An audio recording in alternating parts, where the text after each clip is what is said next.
that when you are telling yourself a lie, you become a victim to your own BS.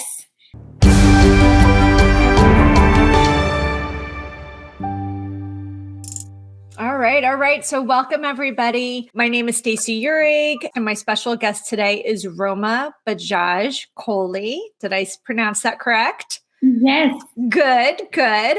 So Roma is a really sweet friend of mine, and I had the opportunity to meet her through a networking organization called BIG. And BIG stands for Believe, Inspire, Grow. And actually, Roma is what's considered a pod leader. So she manages a pod out of Livingston, New Jersey, and other people, not us necessarily, like to call it the woo-woo pod. I just call it the best pod. And it's really a beautiful sisterhood of healers, coaches, spiritual intuitives, clairvoyants. And I just feel so lucky to have found myself with this amazing group of women. And so when I was coming up with my guest list for this year, I just knew that Roma would be somebody I would want on the podcast. She has an infectious energy, but she also has a really unique coaching practice, and it's one that I really admire. And so that's about as far as I'm going to go with introducing you. Why don't you share with us a little bit, Roma, about who you are and what you do? Oh, thank you. Thank you, Stacey, for having me here and all these kind words. And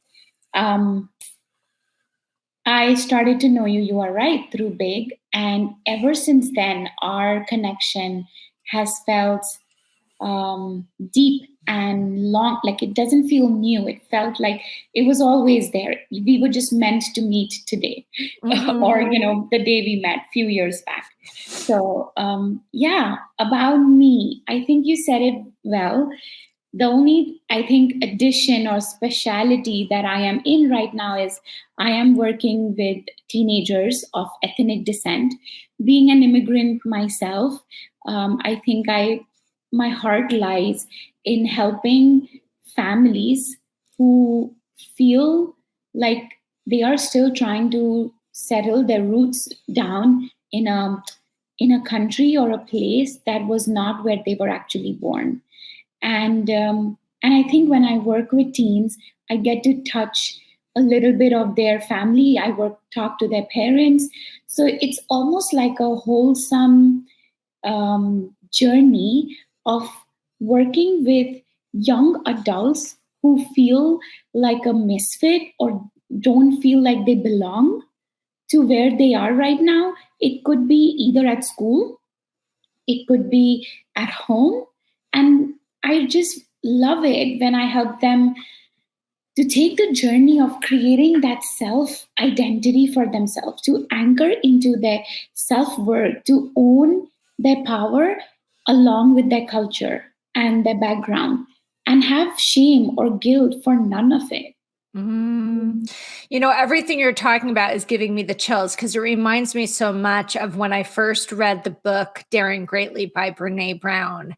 And when you talked about this idea of misfit or not fitting in, I don't think it can be underestimated, the importance of belonging. And how, as humans, what makes us human is this need for connection, right? And how powerful the need of connection is. And without it, we end up with things that feel like depression, anxiety, stress, overwhelm, because it's not natural for us to not be connected. And we have too many people that are working really, really hard and hustling to fit in versus simply belong.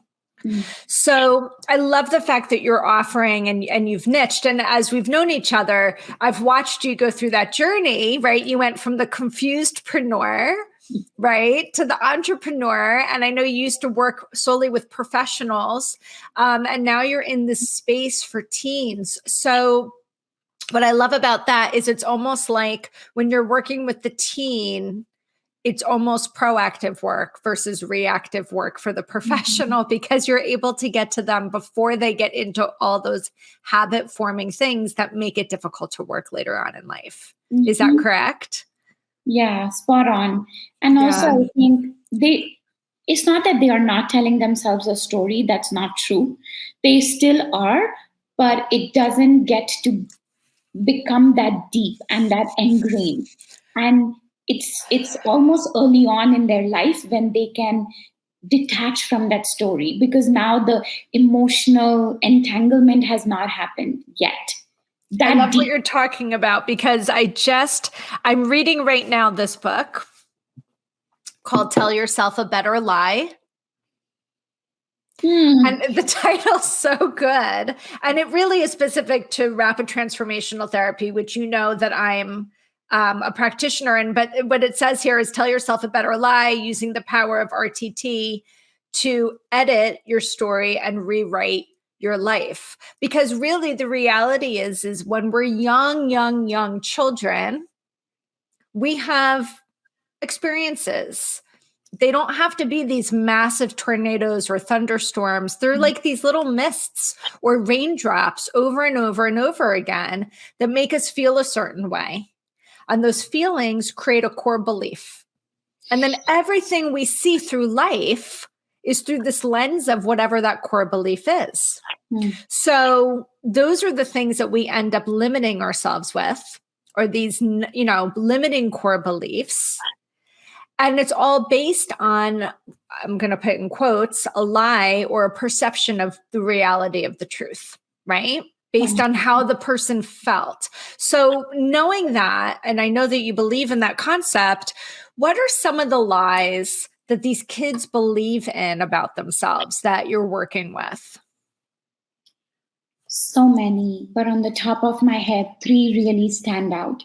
Number one is, if like growing up in certain cultures, like in my culture, I can say, growing up, a very common phrase that my mom would say, on a day, or like anybody in my family would say, on a day when you are really acting up, is like, are you mad?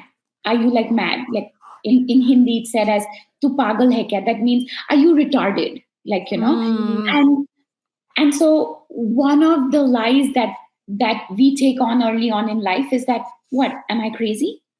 Oh, mm. I'm too stubborn. Or, yeah, I'm too dumb. I'm very stupid. I don't know. So can you tell me, and this is the note I was writing down to myself, how does this relate to your own childhood? Because those of us who do, whenever we end up niching in certain areas, or we end up seeing a certain type of clientele because it's what we're attracting, it's typically because it's from experiences that we've had in our own lives. So how does this relate to your own childhood? I mean, for me, it's the you are dumb, you are not smart story. And I think it was just like, now when I look back at it, it was just the good intention that my parents had for me, my sibling had for me, was just to like, I hope that you realize that by doing this or getting this result is going to make you look dumb. But it was never Mm, said like that, and neither was it received like that.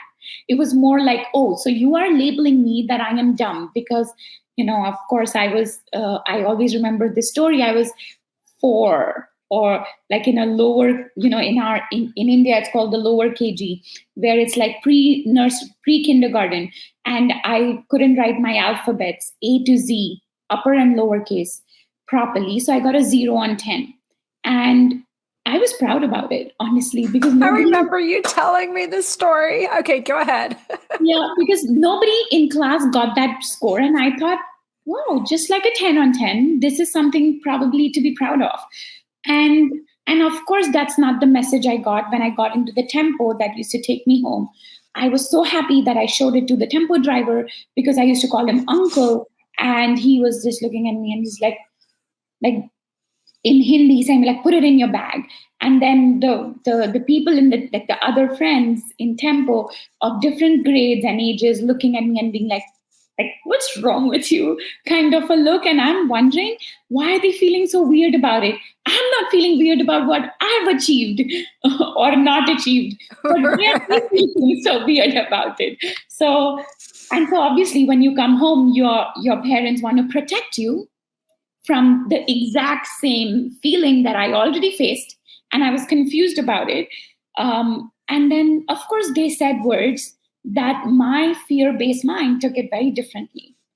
And ever since then, believed in the fact that, yeah, I'm not smart, I can't do this, I'm not intelligent, academics is not my thing.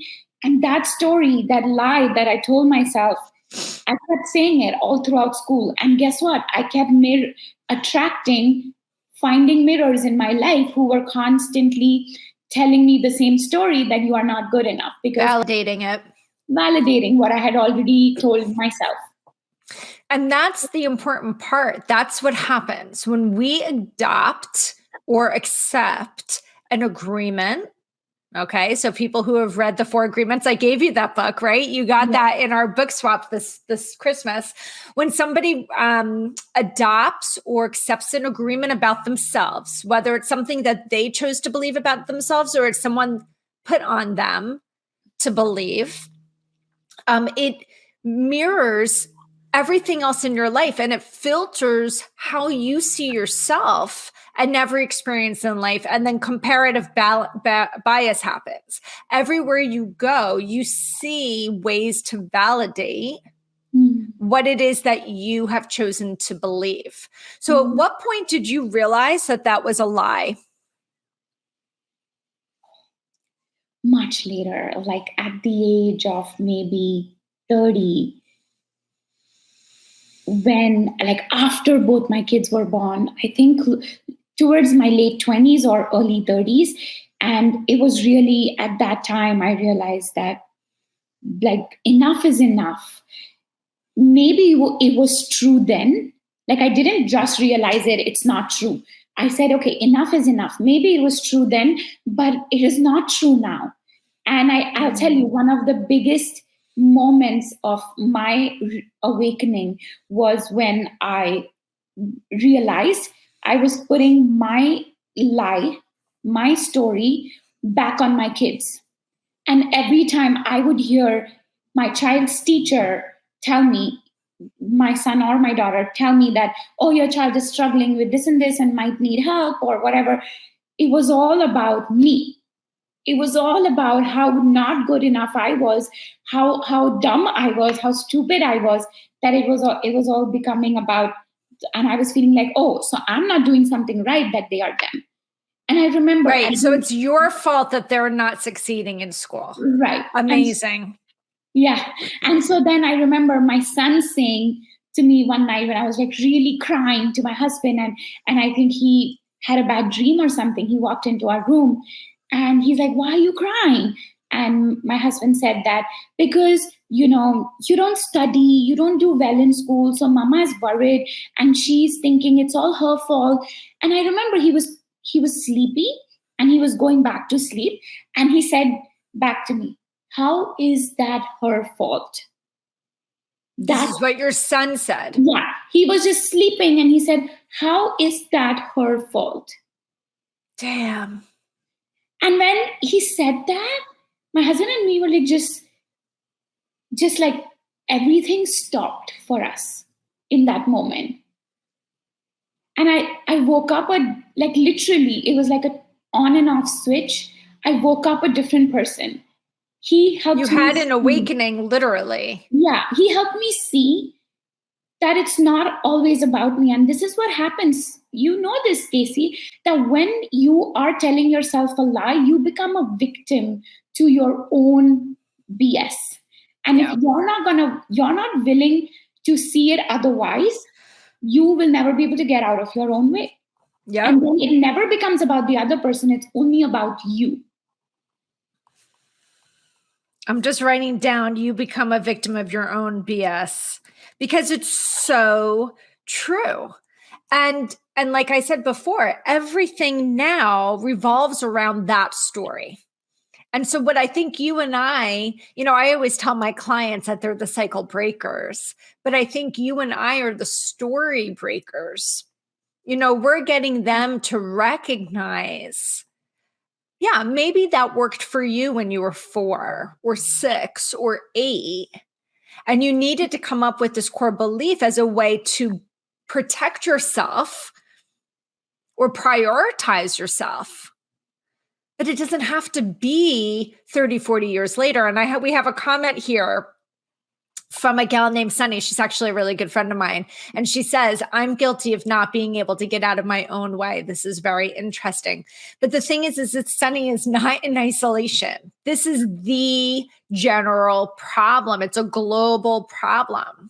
So when you're working with teenagers, first of all, how do they find you? Like, who's contacting you? What is the typical inquiry? Like, as far as like, what's the global thing you're hearing from people, as to why someone should be working with you and how they can work with you? Yeah. So to answer your question in parts, most of the time it's the parent who's finding me. And in the past, maybe the parent has worked with me. So earlier I used to work with working professionals, and either they've worked with me in the past, or now they know that my niche is to work with teens. And so they are sending someone my way. I used to teach yoga in the past. So sometimes I've had teenagers and kids. Like, I used to take all age groups. So sometimes I have a teenager who's worked with me in the past, and now the parents are like, oh, you used to go to her for yoga. So they loved me. They love my energy. And so they're like, Roma, are you doing yoga now? I'm like, no, I'm doing yoga, but I'm doing more coaching.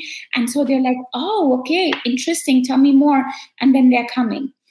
The biggest pain point, like I said, is, they are observing something in their child. The parent is seeing that my child was so and so up until elementary school, up until beginning of middle school, but suddenly something shifted. He or she is not the same anymore.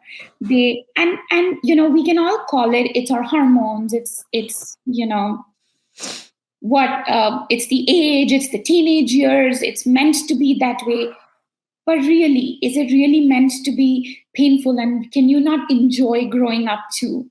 So I think it's really at that point in time, they're like we don't want my daughter. I'm seeing my daughter or my son is like shutting down, doesn't want to talk to me. So what the parents are observing is more of a shutdown, more of a they are not the same person. Like when I'm seeing them, they are outside, they are anxious.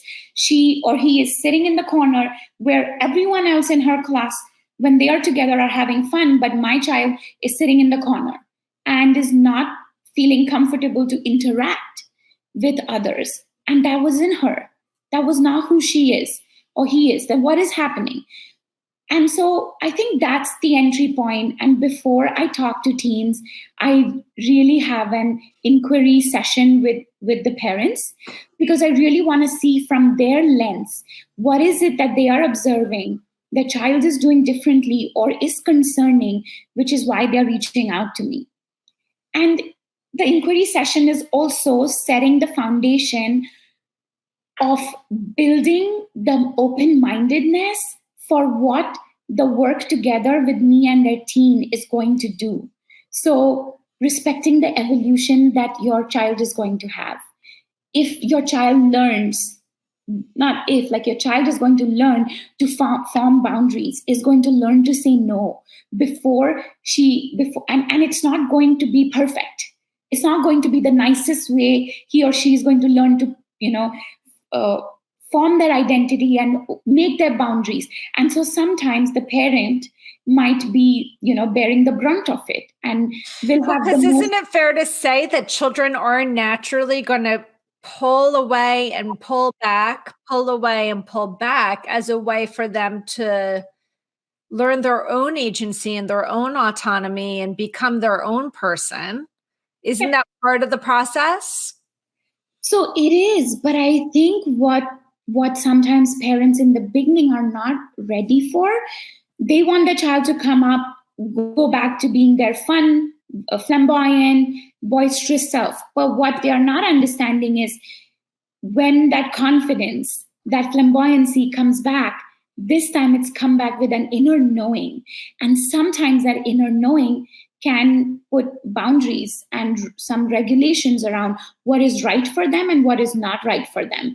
And so sometimes the parents are like coming to me and be like, I know you're helping my child, but I can't, like, this is too much.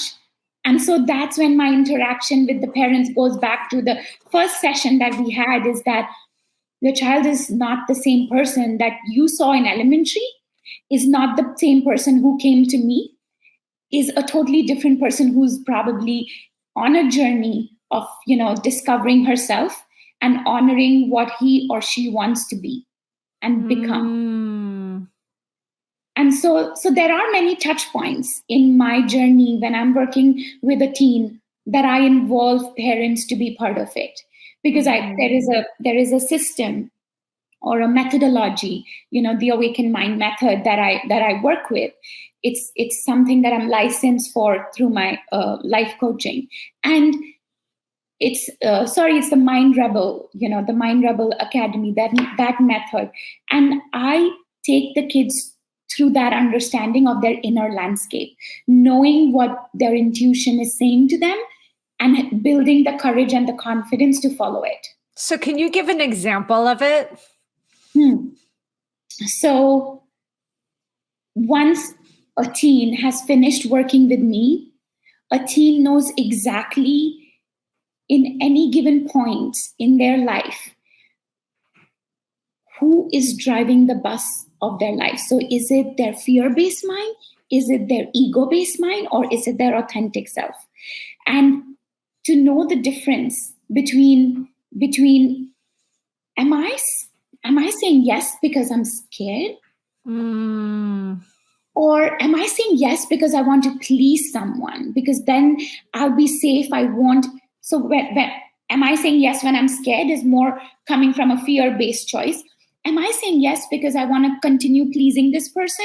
Because I'm worried that then I don't want to ruffle the feathers. That's more coming from the ego, because the ego is now like, protect yourself, just say yes, do it. Even though they're not so scared, but you will end up being very scared if you don't say it yes. And the authentic self is that I don't want to say a yes. Maybe right now I want to say a no. But they don't have the right tools, communication yet to be able to say that, no, I'm not going to do this, but rather I'm going to do this. So they have that clarity of their inner landscape, and they know who is making their decisions, who's leading their Which life. part of them? I mean, I do parts work, right? I'm not certified in IFS or internal family systems, but there's this concept of we each walk with multiple parts of ourselves, right? And so it sounds a lot like, who is showing up in this moment?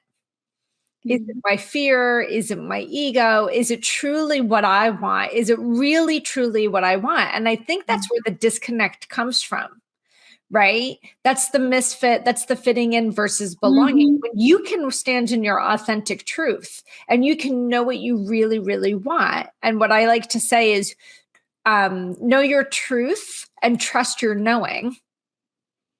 When you can know your truth and trust your knowing, that's your true authentic self. Right? Anything outside of that, you have to question why. Why am I doing that? Is it because I don't want to ruffle a feather? Is it because I do want everything to just be cool, calm, and collected? Right? And what's interesting is your clients, I'm thinking of my own family, like, do you have clients who have multiple kids and each kid plays a different role?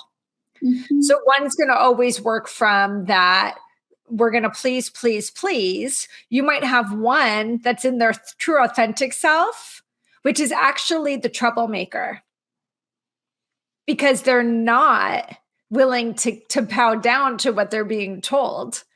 And they're actually calling people out on their BS because they know their truth. And then you have maybe the third in a family that's coming from a fear-based, right? Is that fair to say too? Yeah, mostly. And, it goes in, sometimes the birth order plays a very crucial role too. If they are the firstborn, they're trying to make everything perfect and be. I wasn't. I was the firstborn, and I was the one willing to call everybody else on their bullshit. So I was the difficult one, but I was the only one walking in truth.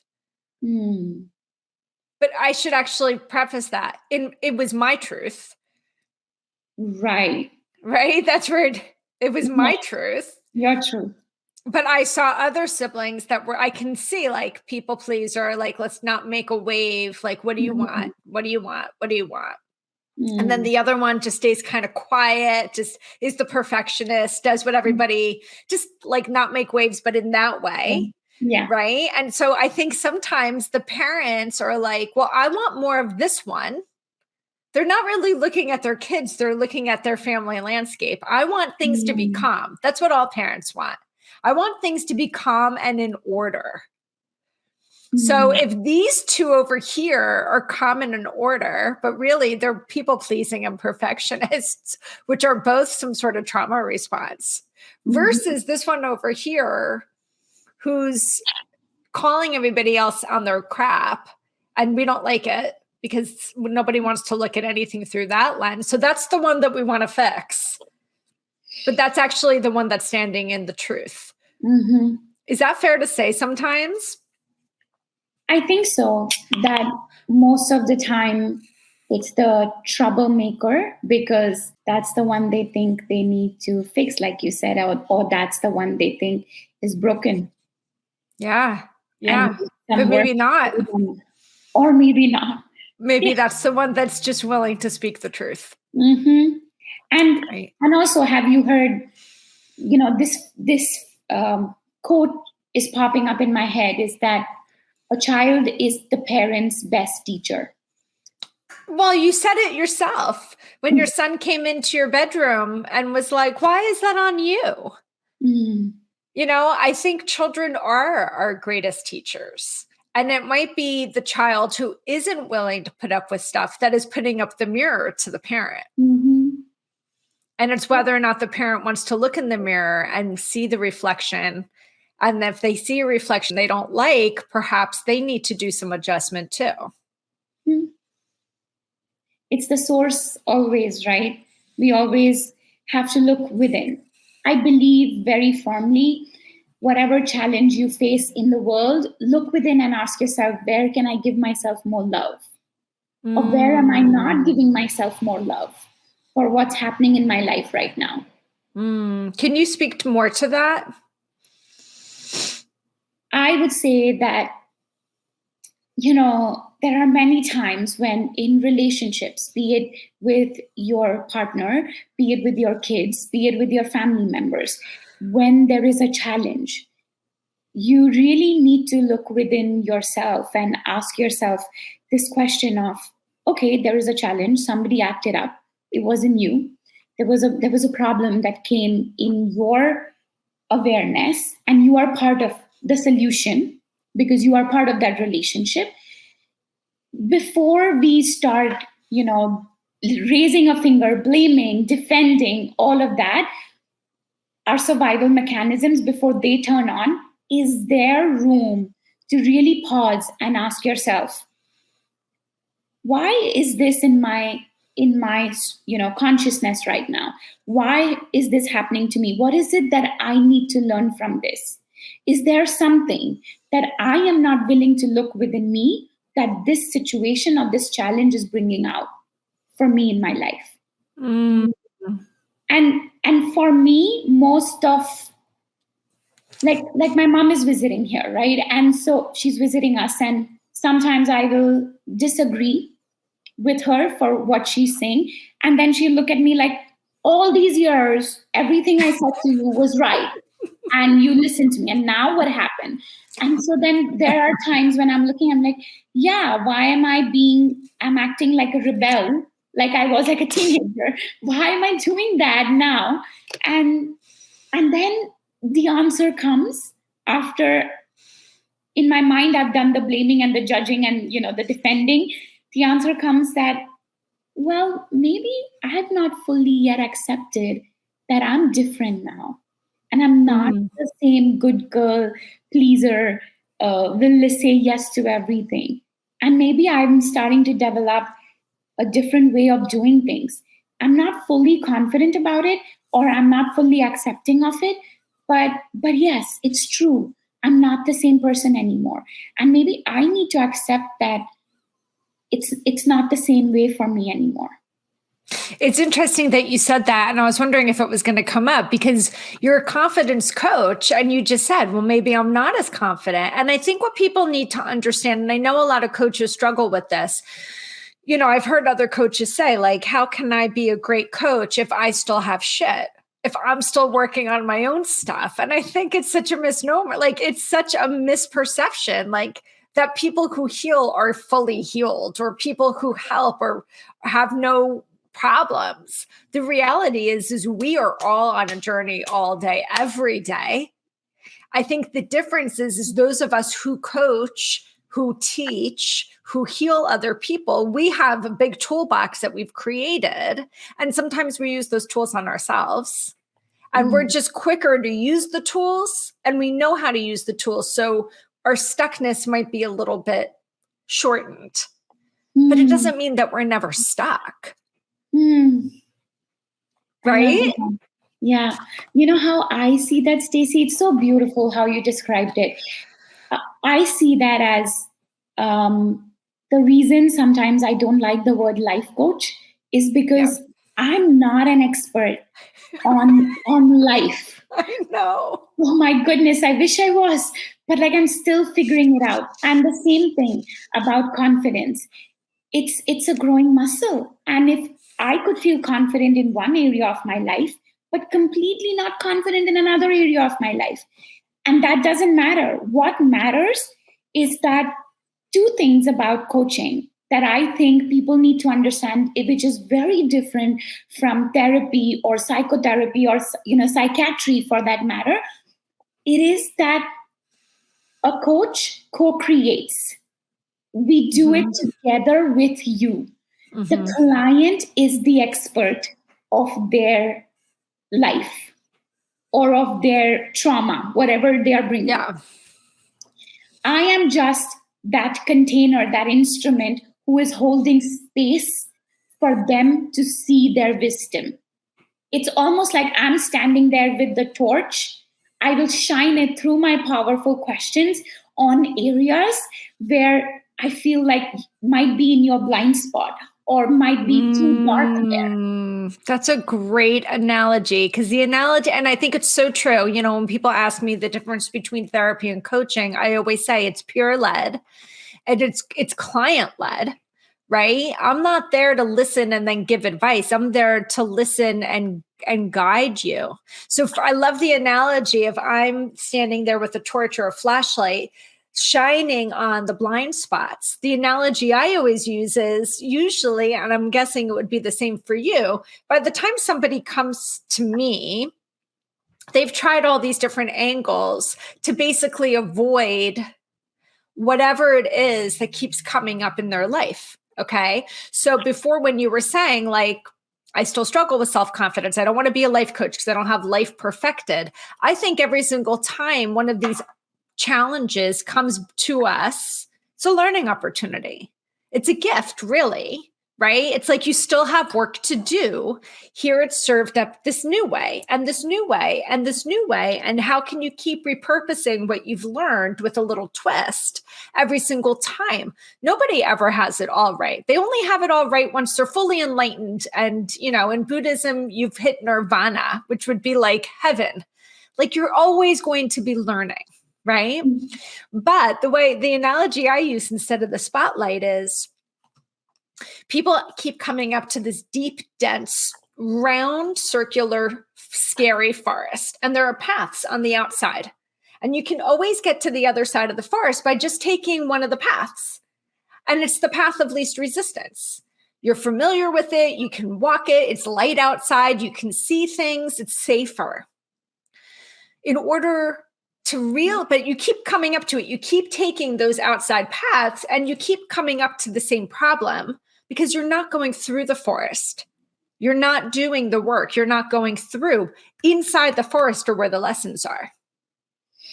So the way I see it is when somebody's ready to do the work, I literally see myself grabbing their hand and being like, I've been through the deep, dark forest like 1,000 times. Okay. I know where the roots are. I know where the stumbles are. I know where the branches are. I know where the thorn bushes are. I'm going to also have a light, and I'm going to either be right next to you, teaching you how to walk through the forest and teaching you how to overcome the bumps and the bruises and the scrapes, because there absolutely will be pain going through the forest. Or I might even be 2 steps ahead of you and I'm warning you what's about to come, but you will never be alone in the forest. And once you get to the other side, you'll have learned how to go through. You'll have learned how to manage the pain.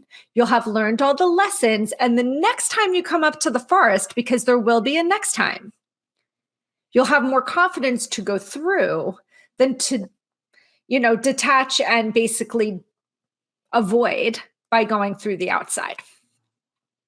Right? So you're really in the process with the person. Yep. Do you see it that way with your clients?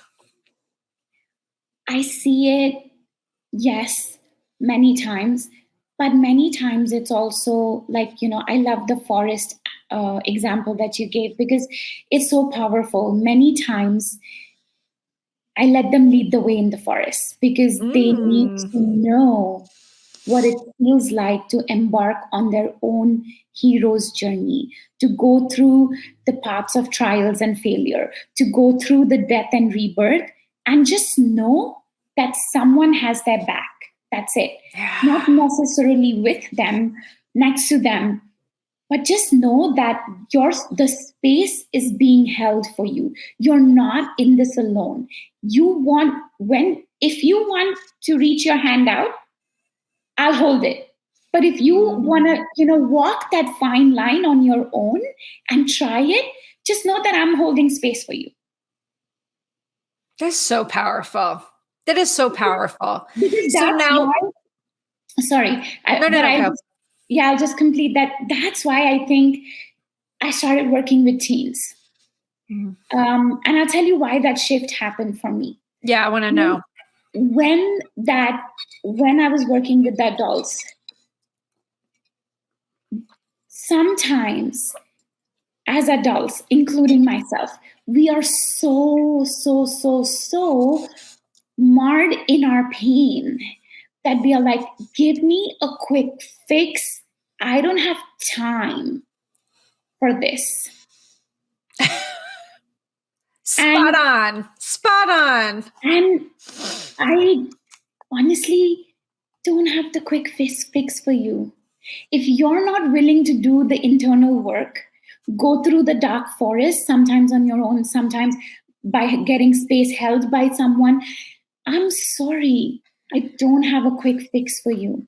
And when I started working with the teens, I saw that yearning deep in their soul to like, yeah, leave me alone now. I'll show you. I got this.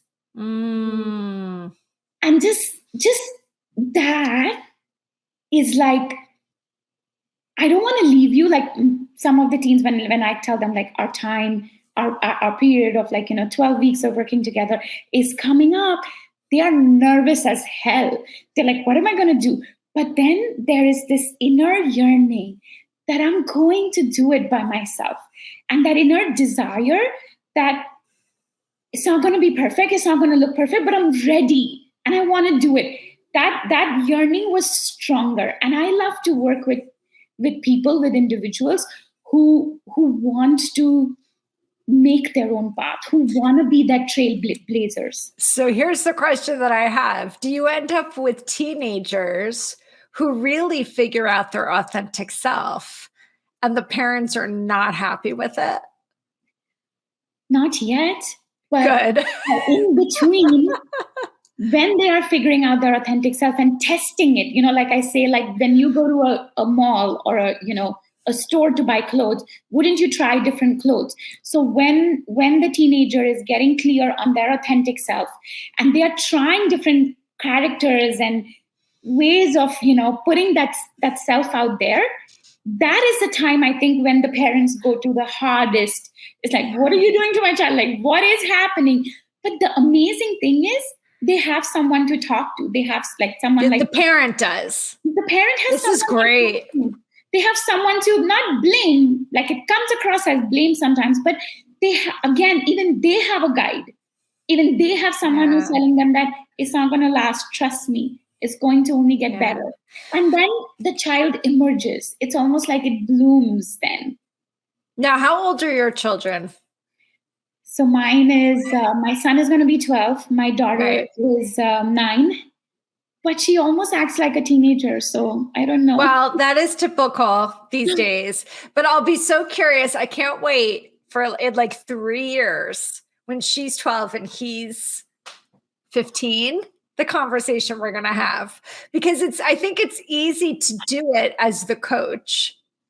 But when you're the parent, the fear and the worry is like top level, a level alarm 10 fear and worry. It's crippling. It's debilitating. Yes. Debilitating. And I'm all for my kids finding their authentic self, but the reality is that they do get super stuck and they don't want the help.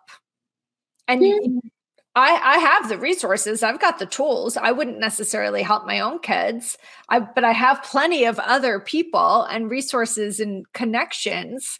But the kids have to pave that way for themselves sometimes as well.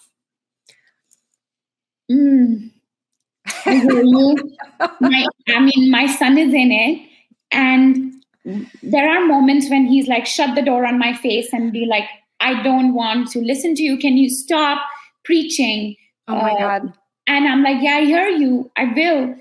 But then again, with especially like a doctor, his or her hand would tremble when they are trying to, cut open their child's brain or heart.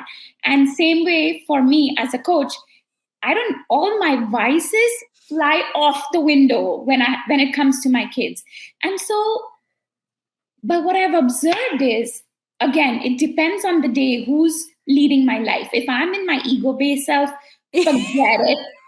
Forget it that my kids are going to find that wise version of me.